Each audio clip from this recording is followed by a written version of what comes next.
Olá, tudo bem com vocês?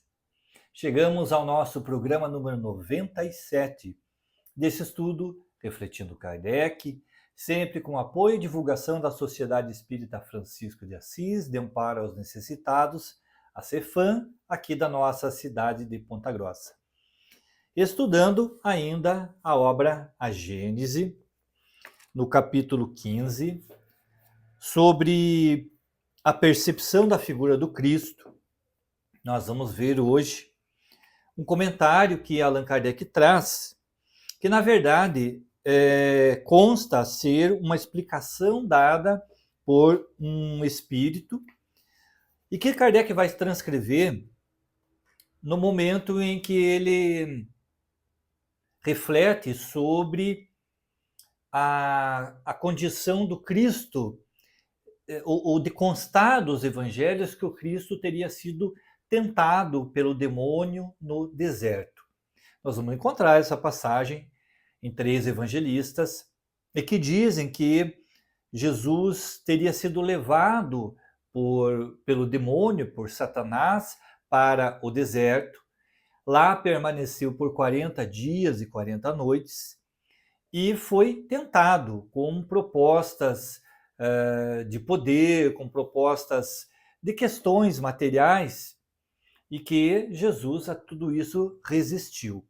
Bom, vamos ler o comentário que Kardec traz e depois a gente faz alguma observação sobre esse aspecto.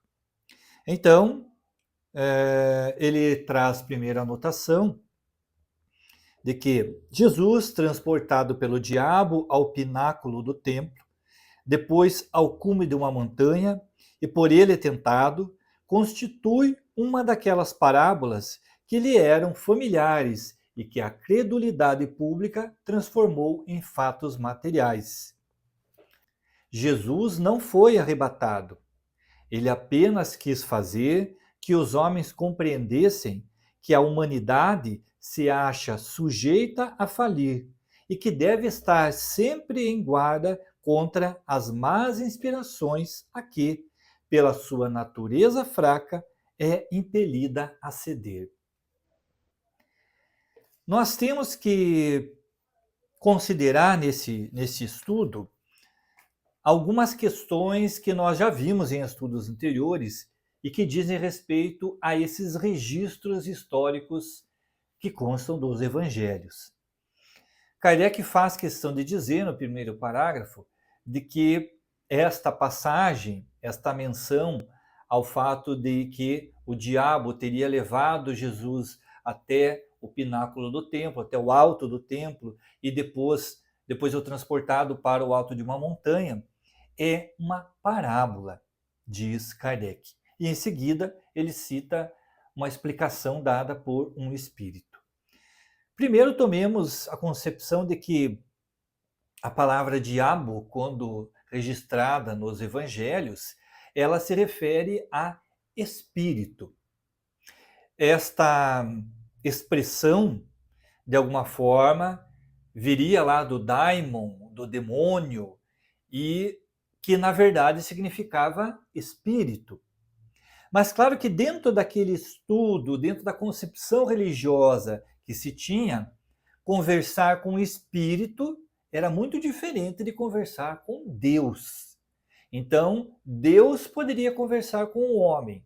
Um anjo poderia conversar com o homem.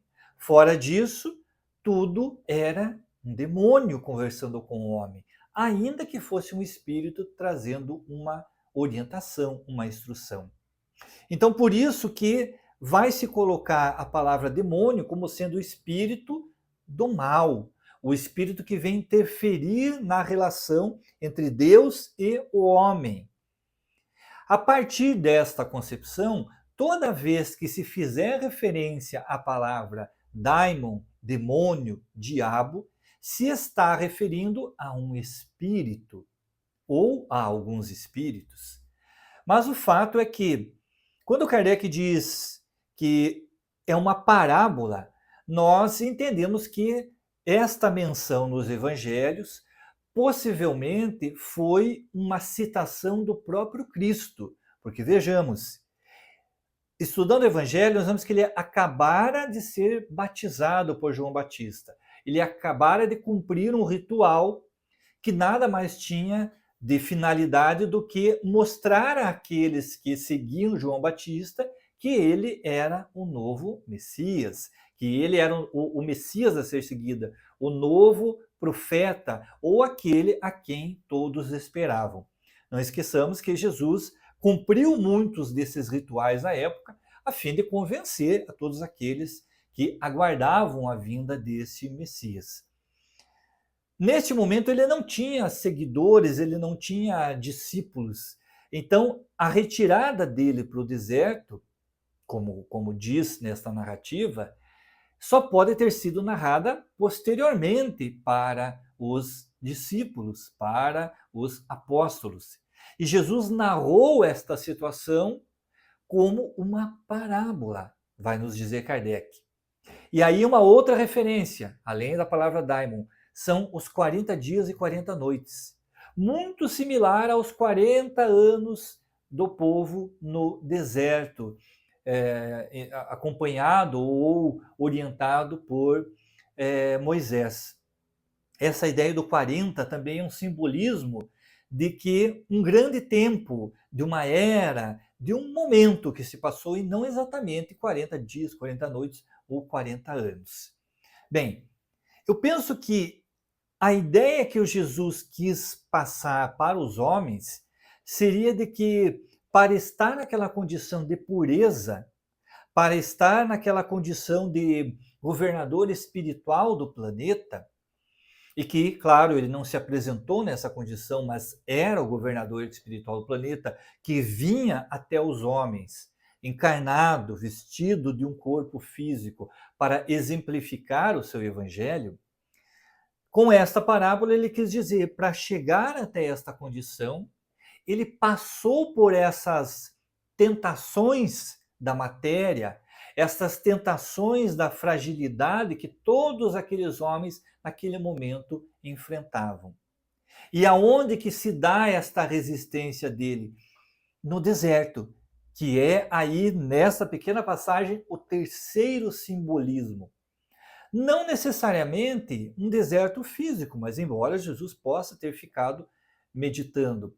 Mas vejamos, ele era um espírito puro. Então, me parece que quando Kardec faz essa referência de parábola, Jesus quer dizer que ele, naquela condição atual, já tinha passado pelas tentações, e aí pode-se dizer do diabo, de Satanás, enfim, as tentações da matéria, da inferioridade, havia resistido a tudo aquilo, enquanto ele estava nessa condição de deserto, nessa condição da experiência física, que, claro, desde a criação do nosso planeta, Jesus já era um espírito puro. Então, me parece que esse roteiro que ele traz vem ao encontro de tudo isso que ele dirá depois, durante as suas falas, durante as suas parábolas. Porque Jesus faz um traçado de um caminho que, se o homem seguir esses bons exemplos, se o homem cumprir aquilo que Deus espera que ele cumpra, se o homem não ceder às tentações da matéria, ele sairá deste deserto e sairá acompanhado da presença divina, que é o que Jesus tinha naquele momento. Então, a tentação não se deu naquele instante. Esta dificuldade, esses enfrentamentos, toda esta adversidade que é natural do homem enquanto encarnado, Jesus quis, por esta parábola, dizer que ele já tinha enfrentado isso e que ele resistiu a tudo isso. Não que uma figura demoníaca tivesse vindo tentá-lo, porque Kardec vai explicar, isso não faz sentido diante dessa concepção de que, mesmo que se creia que ele era apenas o Filho de Deus, que estava naquele momento trazendo uma missão como Messias, não faz sentido que este demônio viesse tentá-lo com coisas das quais ele já tinha na condição de Filho de Deus. Então, pela própria lógica daquilo que se entenderia como um demônio e como o Cristo, não faz sentido essa luta entre dois seres, entre duas individualidades, mas faz sentido na concepção de que Jesus lutou para vencer o mal que havia nele há muitos milênios passados, né?